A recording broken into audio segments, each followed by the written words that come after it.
오늘 제가 여러분과 강의할 내용은 중간 지원 조직에 관련된 이야기입니다.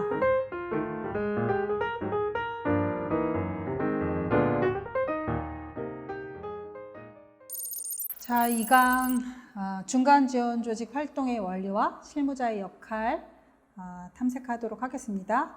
처음 우리 활동의 원리와 원칙입니다. 자, 여기 삼각형 모형을 좀 봐주세요. 마을자치 활동의 원리. 되게 중요한 중심의 축에 사람, 마을, 사회 이 세 가지가 있습니다. 자, 이 사람은요 활동가로서의 주체라고 보시면 되고요. 마을자치 활동의 의미와 비전을 갖고 자기 관리를 하며 지역사회에 영향을 미치는 제일 중요한 기본 단위입니다. 그리고 마을로 보시면 될 텐데요. 사람들의 삶과 현장에 있는 마을을 기반으로 한다고 보시면 될 것 같고, 이 마을에 주인공이 된 사람들이 등장해서 모임을 형성하는 장소이기도 합니다.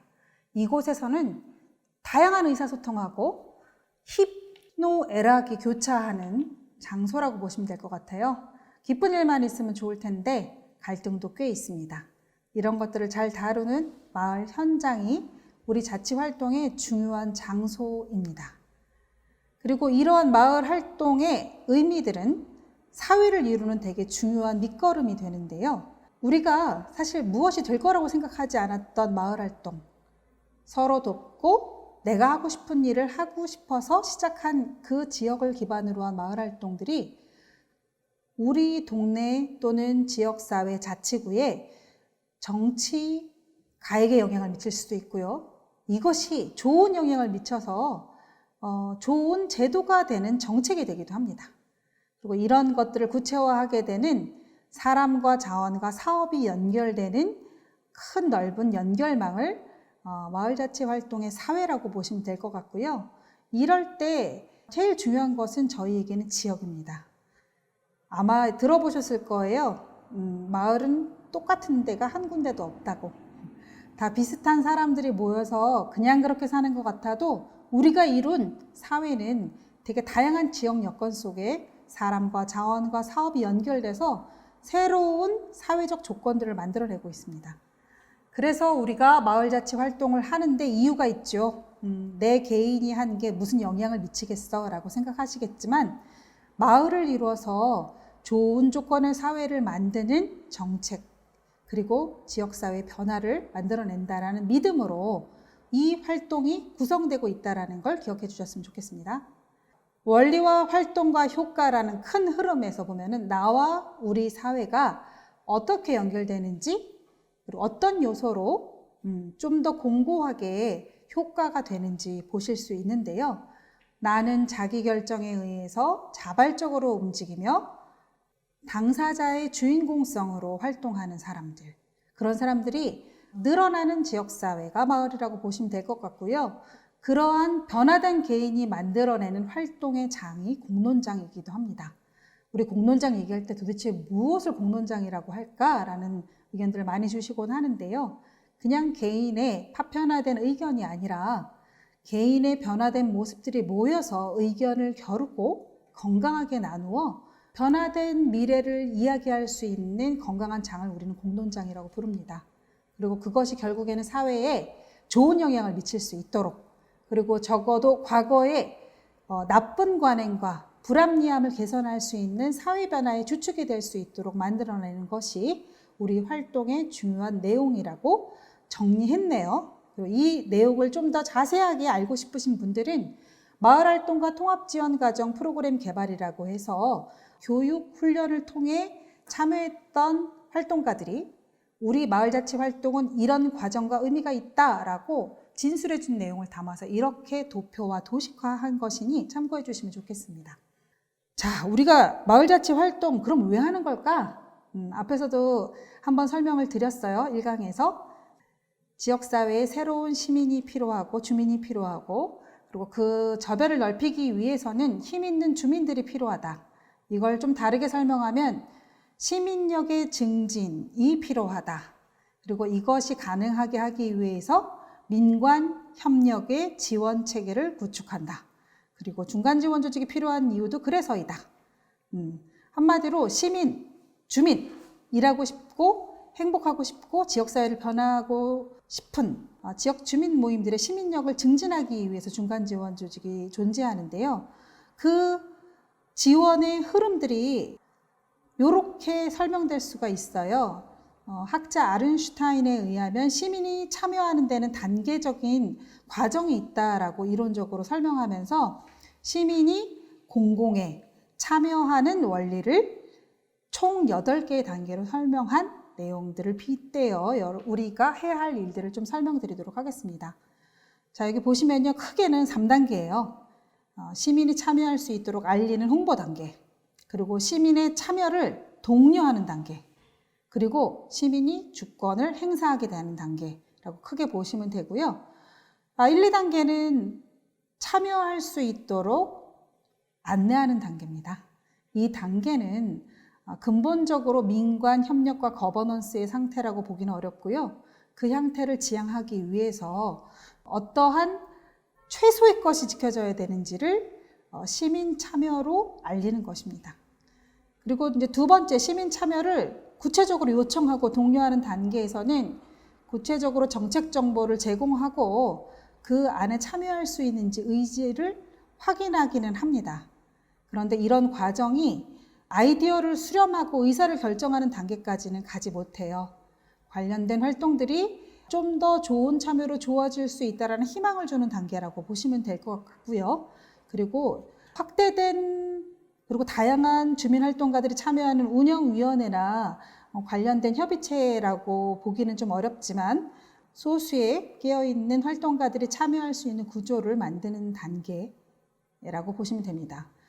저희 그 중간지원 조직이 궁극적으로 존재하려고 하는 가장 큰 이유는 이 6, 7, 8 파트너십, 권한위임, 시민통제가 이루어지는 시민주권이 적용되고 활성화되는 단계를 지향하고 있어요. 이러한 흐름에 중간지원 조직이 생겨났고, 그리고 지금 이 자리에 계시는 여러분들이 초대되어 활동가, 중간지원 조직 원으로서의 역할들을 요청받는다고 보시면 될 것 같습니다.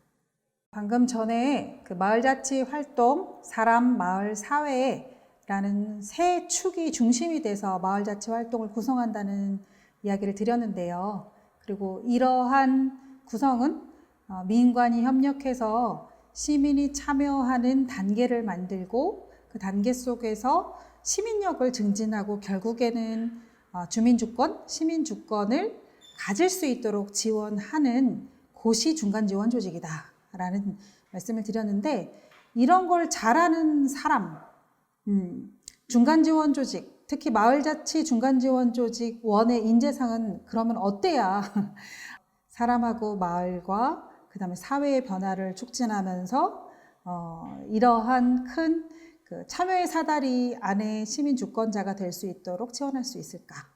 인재상에 관련된 이야기를 함께 검토해 보도록 하겠습니다. 좀 벅차오르시죠? 마을자치 활동 잘해보고 싶어서 신규 활동가가 되셨는데요. 내가 이런 인재상인가를 잘 돌아보셨으면 좋겠네요. 자, 마을자치 활동의 인재상이라는 이 상을 구성하게 된 것은 저희 마을센터가 2012년도에 만들어지고 마을 활동을 지역사회에서 오래 하셨던, 그러니까 최소 3년, 많게는 5, 6년 정도 지역활동을 하셨던 분들에게 마을자치 활동의 원리를 도출하고, 그리고 이렇게 의미 있는 삶을 살려면 어떠한 인재상을 가져야 될지 의견을 좀 모아서 정리한 부분들이에요. 보면 나와 우리 사회는 되게 중요한 변화의 주축이고 중요한 차원입니다. 이 분들이 어떠한 변화들을 겪게 될지를 좀 정리한 걸 볼게요. 나는 자기 결정권 그리고 자율적인 주체로서의 나의 정체성을 가진 사람을 호명합니다. 그리고 이 사람이 가진 것은 누가 시켜서 하는 일이 아니라 좋은 사회를 지향하는 우리와 사회를 위해서 개인적 욕망도 조절하고, 그리고 타인의 명령이 아닌 자기 의지로 지역사회의 변화의 주인공이 스스로 되거나 타인이 될 수 있도록 하겠다라는 의지가 비전으로 심겨져 있을 때 가능하다라고 보았어요. 그리고 그러기 위해서는 내가 마을 활동을 하는 중요한 이유, 동기와 그리고 이것을 가능하게 하는 나의 실천 기술, 역량이 되게 중요하다라고 모두 한 목소리를 내서 의견을 주셨고요.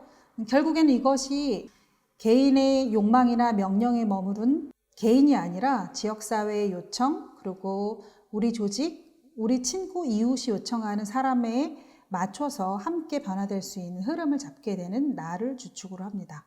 그리고 우리는 공동체성과 연대하는 원리로 구체화되고요.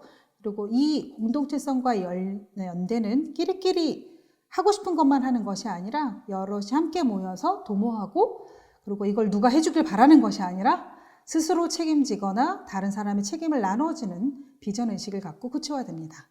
이렇게 우리가 된다는 것은 개인의 동기와 역량이 모여서 일정 정도 관계와 구조를 만들어내는 것이고요. 이것은 집단적인 변화, 마을과 조직의 변화를 만들어내는 큰 힘이 됩니다. 이런 것들이 모이면 결국에는 공공적 가치를 만들어내는 자치활동이라는 원리를 생산하게 되고요. 그리고 개인을 다스리는 것이 아니라 개인과 개인이 우리를 통해서 스스로 다스리는 집단적 힘이 만들어지는 비전을 갖습니다. 그리고 이렇게 집단적 힘을 만든다는 것은 공론장, 앞서서 설명드린 적이 있는데요. 공론장을 이루고 서로 협력해서 다스리는 협치로 진화하는 중요한 실천 역량이 필요합니다. 이런 것들이 모였을 때 비로소 지역사회의 종합적인 변화들이 일어날 수 있다는 것이죠. 한 개인의 변화만으로는 마을자치 활동이 임팩트를 내기 어렵습니다. 나와 우리가 지역사회 변화를 위해서 공동과 협치로 재무장될 때 변화가 가능하다. 이런 지역을 가진 인재가 필요하다라고 보시면 되고요. 이런 사람들에게 필요한 에너지가 뭔지도 정리를 했어요. 여기 보시죠. 어마무시한 활동의 에너지들이 필요한데요. 크게는 공통 역량과 활동 역량으로 나누어지고요. 활동은 수행 역량과 그리고 지속할 수 있는 역량으로 나누어집니다. 우선 공통 역량을 보면요. 눈치채셨겠지만 사람에 대한 애정, 인간관계에 대한 관심, 그리고 조직적 활동, 운영에 대한 관심이 있는 분들이 일할 수 있는 곳이 이곳이라고 보시면 되고요. 그것에 대한 지향이 있을 때 여러분들은 마을자치센터의 중간지원 조직의 인재다라고 보시면 됩니다. 조직과 구조 안에서 환경을 인식하고 집단적으로 이해 관계자들과 소통해서 해야 할 일들을 만들어 나가는 것이라고 보시면 되고요. 이때 필요한 역량은 여기 PT에 보시면 역량을 초록색과 파랑색으로 나눴는데요. 초록색은 이걸 좀 외연화하는 역량이라고 보시면 되고요. 파랑색은 내면화된 역량이라고 보시면 되는데 공통 역량에서는 공감하고 네트워크하고 타인을 기르고 민주적인 사람으로 살려고 하는 그러한 외연적 역량이 필요하고요.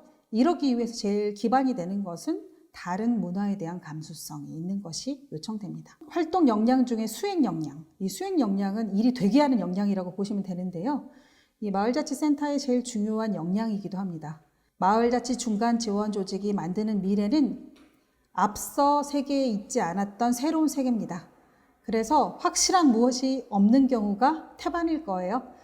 불확실한 지역사회 안에서 마을자치를 해낼 시민을 마중하고 역량을 강화해서 새로운 변화된 문제 해결하는 지역사회를 만드는 것인데, 불확실성, 갑자기 생긴 일에 대응할 수 없으면 마을자치 활동을 중간 지원 조직에 있는 한 일원으로서 해내기 어렵습니다.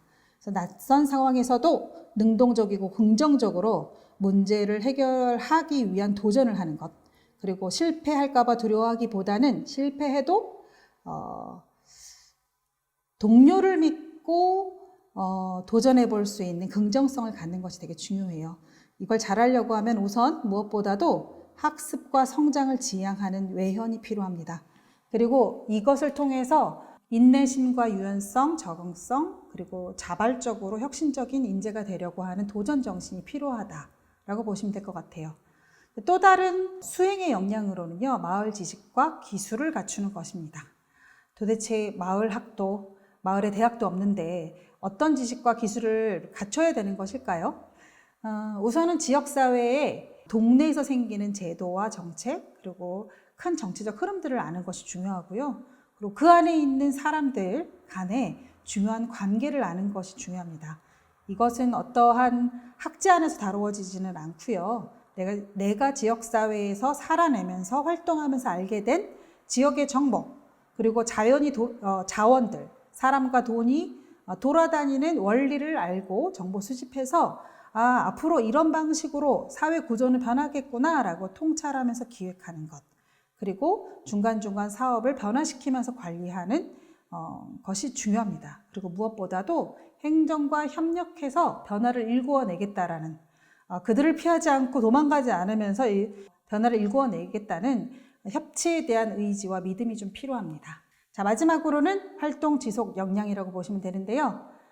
이거는 내 활동을 계속 해나갈 수 있는 되게 중요한 자양분입니다. 협업을 할 때 자신의 관점과 목표를 굳건히 세우고 성취해내려고 하는 의지라고 보시면 되는데요. 타인이 시켜서 할 수 있는 일이 아니에요. 자기 자신에 대한 이해가 되게 중요하고요. 그리고 부여된 정책에 대한 요청사항, 비전을 자기 활동으로 받아들여서 소화하고 비전화하는 것. 그리고 이렇게 되려고 하면 요러한 지점까지 도착해야겠구나 라는 성과 목표가 구체화되어 있어야 합니다.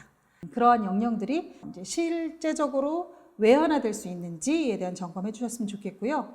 이게 그냥 누가 시켜서 또는 누가 요청해서 되는 것이 아니라 내 가까이에 있는 동료가 어려워하거나 해내고 싶은 것들에 대한 관심, 이타심, 그리고 이거 조금만 바뀌면 세상이 바뀔 것 같은데 라는 사회적 관심, 그리고 우리 지역에 있는 공동체는 요러한 경향성 안에서 교육이나 혁신에 참여하고 있어 라는 자기 중심적 사고로 의미 있게 긍정적으로 읽어내는 관점, 이런 것들이 되게 중요하다고 보시면 될 것 같아요. 활동 지속에 필요한 또 다른 역량군 중에는 자기관리 역량입니다. 앞서 나를 변화시키고 우리를 변화시키면서 사회를 변화시킬 나는 열정적으로 지역사회에 참여하고 기여하겠지만 이러는 과정 중에는 여러 사람들의 이해관계 속에서 자기 자신을 소진하기 십상입니다.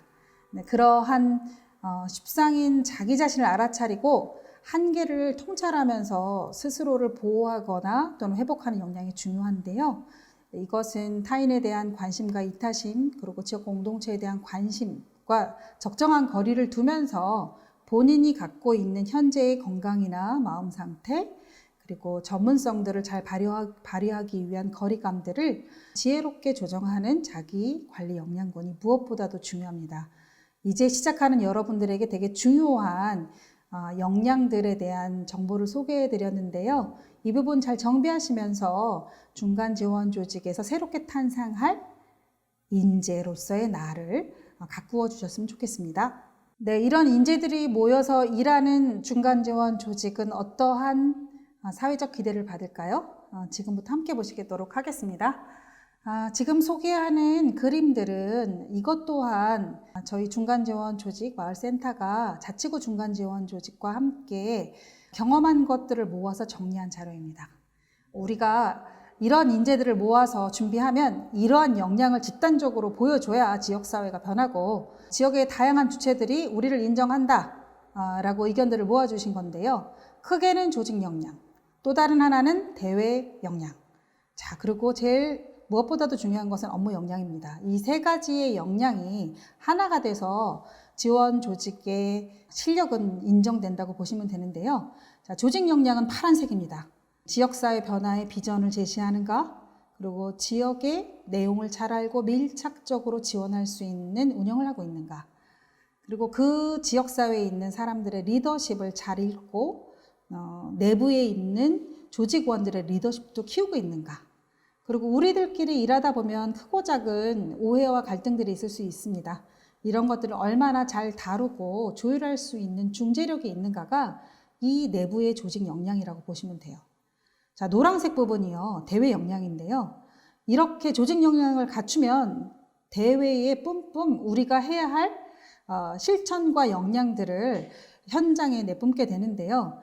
하나는 대외적으로 마을 공동체와 주민자치를 융합하고 다른 시민 참여 정책들을 연결시킬 수 있는 정보력과 연계력이 있는지에 대한 부분들이 주목받게 됩니다.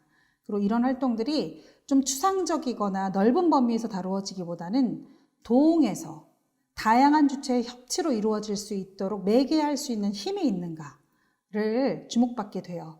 그리고 이러다 보면은 지역의 되게 다양한 주체, 교육 주체, 주민자치 주체 또는 재생과 관련된 곳에 참여하고 있는 주민 주체들끼리는 서로 주민이라는 동질성이 있지만 서로 조금씩 다른 정책의 지향 때문에 갈등합니다. 이런 부분들을 잘 알고 조율해 줄 수 있는 역량이 중간 지원 조직에 되게 중요히 요청되고 있어요. 그러기 위해서는 다양한 지원 조직들의 조직원들하고도 잘 알아야겠지만 이와 연결되어 있는 의원님들, 정치인들과 잘 알고 지내는 것도 되게 중요하고요. 관련되어 있는 학습도 여전히 필요할 것입니다. 이렇게 조직적으로, 대외적으로 행위할 때에는 사람과 얼굴을 맞대고 하는 일인데요. 이것이 가능하게 하도록 행정적인 일들이 우리에게는 필요합니다. 그간 내부에서 점검했었던 내용들과 대외적으로 수집한 정보를 갖고 소통하고 관계력으로 기획안을 작성하고요. 이것이 구체적으로 현장에서 실천될 수 있도록 집중 지원하고요. 결국에는 하다 마는 것이 아니라 좋은 기획은 결국엔 주민들이 관심 있었던 문제를 해결한다라는 해결력으로 우리의 실력을 인정받아야 되는 부분이 있습니다. 이걸 좀 다른 방식으로 도표화해서 보면은요, 크게는 내부 지향적 역량과 외부 지향적 역량, 그리고 개인이 가질 수 있는 특수한 역량과 우리 모두가 가져야 될 공통 역량으로 나눠서 볼 수 있는데요. 위치 그림을 좀 잘 보아주시면 좋을 것 같아요. 어느 것 하나 단독으로 할 수 있는 일이 별로 없습니다. 함께 협치하고 역할을 나눠서 분담했을 때 이런 일들을 해낼 수 있다고 보시면 되고요. 그리고 분담이 칸막이가 되지 않도록 서로 신뢰하면서 서로의 일에 관심을 가지며 내 일을 조율해 나가는 것이 무엇보다도 중요합니다. 이러한 인재와 조직의 역량이 모여야 되는 이유는 무엇일까요? 우리가 함께 만들 지역사회의 미래가 있습니다. 이 미래가 가능할지 여러분들 눈을 감고 들어주셨으면 좋겠어요. 제가 좀 낭낭하게 읽어보도록 하겠습니다. 공익과 공공적 삶을 추구하는 민간 시민 모임이 의미 있게 세상을 바꿔나가는데 세금도 사용하고 사회적 존경도 받을 수 있도록 마을 공동체와 주민자치의 제도 골격을 개발하여 사회 제도로 자리매김한다. 보다 성장한 마을의 지역법인 마을 네트워크가 서울의 마을 공동체와 주민자치를 협동 경영하는 주체가 된다. 일자리, 놀거리, 돌봄과 성장이 있는 골목골목 지역사회가 더더욱 보편화, 일상화된다. 이러한 지역사회를 위해서 인재가 필요합니다. 그리고 개인기를 자랑하는 개별 활동가가 아니라 집단의 조직에 그리고 시민력을 함께 키우는 조직에 믿을 만한 역량이 무엇보다도 중요합니다. 이러한 역량이 모여서 마을자치 생태계를 이루게 되고요. 이곳은 시민이, 주민이 참여할 수 있는 관심, 돌봄과 복지, 일자리와 일거리, 그리고 안전하고 건강한 지역사회, 그리고 내가 원하면 타인과 나를 이롭게 할 수 있는 자원활동과 공동체 활동이 곁에 있을 수 있는 그런 마을자치 생태계를 만드는 것이 우리의 미래입니다. 자, 마지막으로 여러분들께 설명드릴 것은요. 우리는 정책 지원에 의해서 정책을 이행하는 책임성을 갖고 주인으로서의 의식을 가진 마을 자치 중간 지원 조직의 실무자입니다. 우리가 이뤄낼 목표는 정책의 성장 목표로 표현됩니다. 이웃의 신뢰도, 그리고 사회적으로 지지하는 이웃이 늘어나는 것, 이사하며 사는 것이 아니라 믿고 의지에 머물러 살 수 있는 것, 그리고 스스로 지역사회 문제를 해결하는 힘, 그리고 행정기관을 믿으면서 주민의 힘도 믿으며 성장하는 시민, 이런 것들이 파트너십으로 더욱 풍부해질 지역사회를 꿈꾸는 기본 계획이 실현되기를 요청받고 있습니다. 그리고 이런 것들을 우리가 지역 주민이 해낼 수 있도록 꿈과 희망을 심어주고 촉진해서 결국에는 문제 해결을 할 수 있는 시민사회를 조성하는 미래를 그려나가는 것이라고 보시면 될 것 같아요. 마을자치 중간지원 조직의 실무자의 위치와 역할 함께 나누어 봤습니다.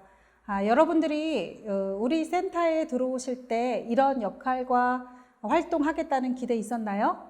그리고 지금 현재 곁에 있는 동료들이 여러분들과 함께 좋은 지역사회를 만들어 나갈 거라는 꿈 여전히 이어가셨으면 좋겠습니다. 오늘 강의가 여러분들께 꿈과 희망 그리고 용기를 가질 수 있도록 큰 힘 지원해 드렸으면 좋겠네요. 모두 힘내십시오. 화이팅!